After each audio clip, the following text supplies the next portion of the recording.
Hello everyone, welcome to Unit 4, which is Financial Institutions and Funds. Within this unit, we will learn the basics of banks, mutual funds, ETFs, pensions and insurance, and also hedge funds. Particularly focusing so that we can now be a savvy investor and a financial professional. So you'll notice that this unit is a more practical unit, much more conceptual material in this unit with some computation work sprinkled in. But let's go ahead and check out the roadmap for this fourth and final unit of the semester. First, what can a bank offer me? What does a bank's balance sheet look like? We'll discuss that here in Lecture 1. We'll also discuss what does a bank's off-balance sheet activities mean and how does a bank make money. Then we'll move into a discussion on mutual funds and why can buying shares in a mutual fund be more cost effective than buying shares of stocks that I pick, and then what are hedge funds and who invests in them, and then we'll finish up with what are my options for insurance and what are the main types of pension plans. So here in Lecture 1, we discuss Banks 1, an overview of banks and a discussion on their balance sheet. This material comes from Chapter 12. We are going to break down this first section into two separate lectures. The first lecture will be more conceptual based, so an overview of banks and what they can offer us, and then also a discussion on what a bank's balance sheet looks like. And then in Lecture 2, we'll finish up this first section of Unit 4 by going into some quantitative work and trying to identify how can I gauge how successful a bank is operating.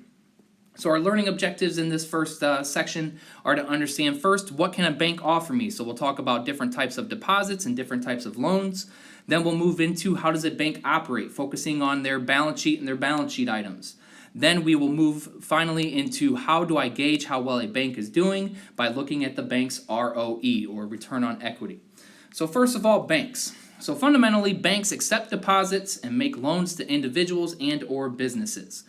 So your bank's assets and liabilities are the opposite of yours. So you may not have ever considered that, but what is considered an asset to you would then be considered a liability from the bank's perspective. So what I have here are two very generalized balance sheets from our perspective and then also from the bank's perspective. So for us, an asset would be a checking and a savings account. Right? We deposit funds into the bank and we receive interest on that deposit. That would be considered an asset from our personal perspective. A liability then would be a mortgage because we're making payments that include interest. This would be a liability for us individually. From the bank's perspective, though, the mortgages are an asset. Why? Because they're receiving interest on the loan that they provided to the entity that is borrowing the funds. If you remember back to Unit 1, we discussed mortgage-backed securities and how banks were taking mortgages and compiling them together and securitizing them, so making them traded on these secondary markets. This was a way that these banks were able to remove the mortgages from their balance sheets. So they were actually creating these subprime mortgages and they were able to remove them from their balance sheets by doing so. But kind of got a little off topic there, but mortgages are an asset from a bank's perspective because they are receiving interest on the loans, and then their liabilities would be the checking and the savings accounts because they are paying interest on the funds that are deposited. So obviously you can see down in the note there's a lot more assets and liabilities than just these here on this page, but that's a brief perspective of understanding what an asset is for us would be a liability from the bank, and then vice versa. A liability for us is an asset from the bank. So what can a bank offer me? There are three main items that a bank can offer. First, we'll focus on checkings and savings accounts. So there's four main checking and savings accounts, the first being a checking account paying no interest. That is called a demand deposit. It's called a demand deposit because the bank must give you your money on demand. So key here is a checking account that pays no interest, so it's not an interest-bearing account. The FDIC does insure this account with check writing availability. As we'll discuss later on, the FDIC does insure up to $250,000 per depositor. The second type of savings account would be a negotiable order of withdrawal account, a NOW account. This is a checking account that pays interest that requires a minimum balance. So, for example, Chase has what is called a platinum account. With these NOW accounts, you get a little bit of a higher yield in exchange for maintaining a minimum balance. The third type of savings account would be a money market deposit account, an MMDA. This is a savings account with limited check writing features. So once again, you get higher interest rates, but contrasting, you're only able to write a certain amount of checks per period. If you want to look at different money market deposit account rates, you can go to bankrate.com. And as you can see here in this little note, MMDAs were created to help banks compete with money market mutual funds, which is similar in the way that they operate, but a mutual fund is a pooled amount of funds. And we'll discuss mutual funds in much more detail later in this unit. But money market deposit accounts might be something that might interest you if you're only writing a few checks per period, because I do offer a little bit of a higher yield than some other accounts for exchange of those limited check writing features. And then the last type of savings account, checking and savings account, is a savings account. This one pays interest with no check writing and no set maturity. So those are our four main checking and savings accounts, but there's also another deposit that banks offer individuals, and that is a CD, a certificate of deposit. So what is a certificate of deposit? It is a time deposit that offers interest and has a set maturity. So the time just signifies that you must wait some period of time before you can receive your funds. So these actually have higher yields than savings due to the fact that you do not receive that interest for some set time period. So maybe you don't need funds for the next 6 months or for the next year, and what you'll do is you'll purchase a certificate of deposit where your funds are not available for that short time period, but then you receive the deposit amount plus the interest at the time of the maturity of that certificate of deposit. So these are still pretty liquid investments. You just have to wait a little bit until you can receive your funds. There are two types of CDs. First is a retail CD, which has face value less than $100,000. These are primarily for individuals. And then you also have wholesale CDs, which have a face value of $100,000 or more, which are primarily for businesses. And these wholesale CDs can be sold on the secondary market. And so they are negotiable instruments, simply meaning an instrument whose ownership can be transferred in the secondary market. So they do add some liquidity to these wholesale CDs. So those are different types of deposits that a bank can offer. We had our 4 checking and savings, and then we also had CDs. And then what else can a bank offer me? They can offer us loans. So there are 3 main types of loans. First being a real estate loan, which is simply a residential or commercial mortgage. A consumer loan, which is a personal loan or a car lease. And then you also have C&I loans, commercial and industrial loans. These are loans that are used to finance a firm's capital needs, equipment purchases, and plant expansion. So really, you can think of the C&I loan. It might be something that is of particular importance later on. So let's say you own a small business and you need a loan to expand your business. You could apply for a C&I loan. So as we go back to what a bank can offer me, these 3 checking and savings accounts are liabilities for the bank. Right? They are liabilities because the bank has to pay interest on, 3 of these, except for the checking account or the demand deposit where they don't pay any interest, but these are liabilities from the bank's perspective. And then you have CDs also being a liability because they pay interest on the deposit. And then last, with these loans, these are considered assets for the bank. Why are they assets? Because they receive interest on these loans. So, moving our discussion into how does a bank operate? So to look at how a bank operates, we're going to first look at a bank's balance sheet. Once again, this is a very brief sketch of a bank's balance sheet. What we'll do is we'll go into a more specific discussion on these different items here on the upcoming slides, and then we'll also do an analysis of Bank of America's balance sheet and really apply these basic categories to an expanded balance sheet of a multi-billion-dollar company. So, assets here on the left-hand side first include cash. We'll discuss what different types of cash accounts a bank has. We also have investment securities, which are examples being federal funds that are sold or repos. Again, we'll discuss those here on the upcoming slides. We also have net loans and leases. So these are your mortgages. These are your loans to small or large businesses. But for commercial banks, these net loans and leases are the item that generate the most income. And the thing to keep in mind here is that these are typically long-term. So if you think of your mortgages and your loans, you're talking 30 years sometimes, but these are long-term in nature. And then we also have some other assets. Liabilities there, the main and most important liability are deposits. So those are your different accounts that we just mentioned previously. But the key thing to realize about these deposits is they are short-term in nature. So think about your savings account. You can withdraw from your savings account at any time. So these are short-term liabilities.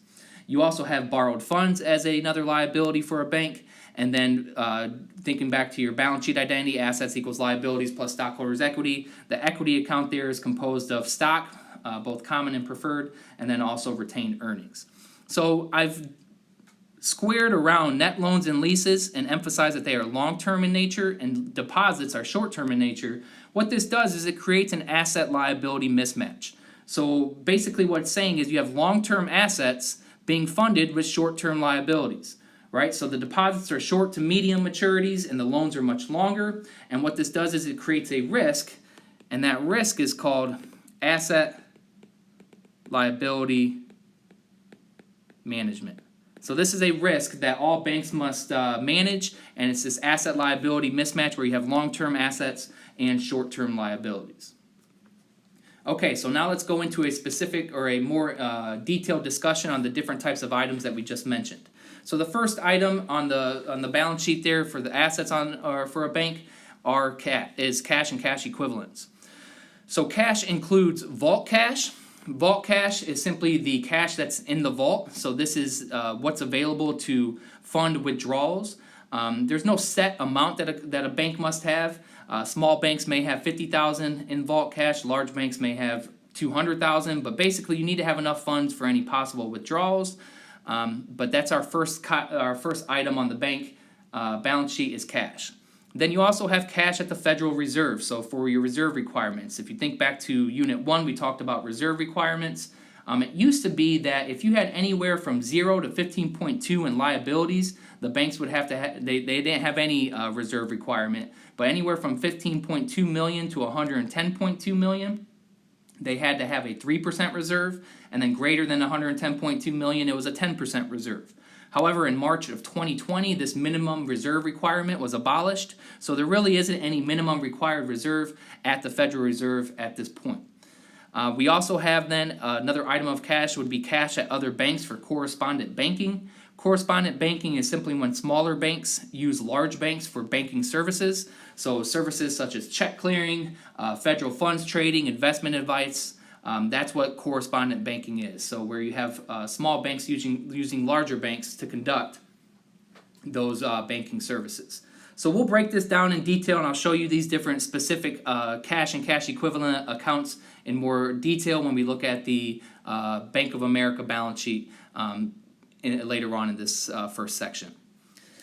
The second asset that we mentioned or that I listed on that basic balance sheet was investment securities. So what are the different types of investment securities? First would be federal funds sold. So remember that federal funds sold are reserves from one bank to another. So this is your overnight borrowing. This would be an asset for the banks because they are receiving some type of interest on any federal funds that they're selling to other banks. They also then have repurchase agreements, which go by the name repos. Repos are an agreement involving the sale of securities by one party to another with a promise to repurchase securities at a specified price and date.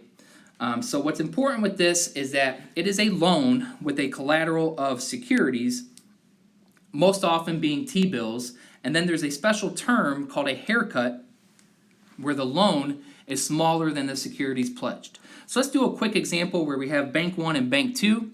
So let's say tonight, Bank 1 enters into a repo with Bank 2. In this haircut or in this repo, let's say that Bank 1 will loan $10 million to Bank 2, and as collateral, Bank 2 will give Bank 1 $10.1 million in T-bills. The repo or the repurchase is the repurchasing of these T-bills. So then when we go to tomorrow and this repo is finalized, once again we have Bank 1 and we have Bank 2. Bank 1 will sell back the $10.1 million in T-bills to Bank 2, and Bank 2 will give the $10.1 million in the purchase of those T-bills. So with this repo, Bank 1 is protected in this loan in the fact that they have this $10.1 million in treasury bills, where if Bank 2 were actually to default and not buy them back the next day, they could actually go ahead and sell them out in the market and be made full. But this is how a repo works, in particular focusing on that term of a haircut. Now what's important with repos is to understand that repos can be both an asset and a liability depending on which side of the transaction you're on. In this case, Bank 1 in this repo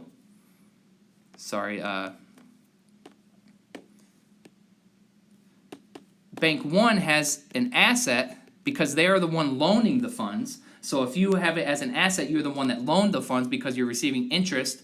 In this event, it's $100,000 on the difference between the $10 million loan and the $10.1 million in T-bills. And then for bank two is a liability because you're paying that interest. So it's important to keep in mind that repurchase agreements, and you'll see this here later on as we continue through the discussion, repos can be both an asset for one bank and then a liability for the other bank. It all depends on whether or not you're the lender or not. So if you're the lender, you're generating income, so it's an asset. If you're the borrower, it ends up being a liability. Other items for investment securities include treasuries. So banks hold a lot of treasuries, in particular T-bills, since T-bills are one of the most liquid assets behind cash. And then other investment securities include municipal bonds, mortgage-backed securities, but larger banks are the banks that tend to have more of these other investment securities. So continuing on with our discussion on assets, next asset category are net loans and leases. So again, loans, these loans are assets to the banks, but they're liabilities to the customers. Loans and leases generate the greatest amount of revenue. Okay, so they generate the greatest amount of revenue. We mentioned this previously where I said commercial banks, this is the long-term loans that are being made, and they generate the greatest amount of income. But these loans and leases are the least liquid, and they have the greatest credit risk, meaning that they have the highest default risk. So of the underlying entity defaulting on their payments. As a result, banks have what is called an allowance for loan and lease losses. So the bank's management will estimate the amount of gross loans and leases that will default. So basically it's saying that they haven't defaulted yet, but they estimate that these are the ones that have the possibility of defaulting. This category is also called the reserve for loan and lease losses. So in addition to the allowance for loan and lease losses, it's also referred to as the reserve for loan and lease losses. And so let's do an example. Let's say a bank has $20 million of gross loans, and they expect a 5% default rate.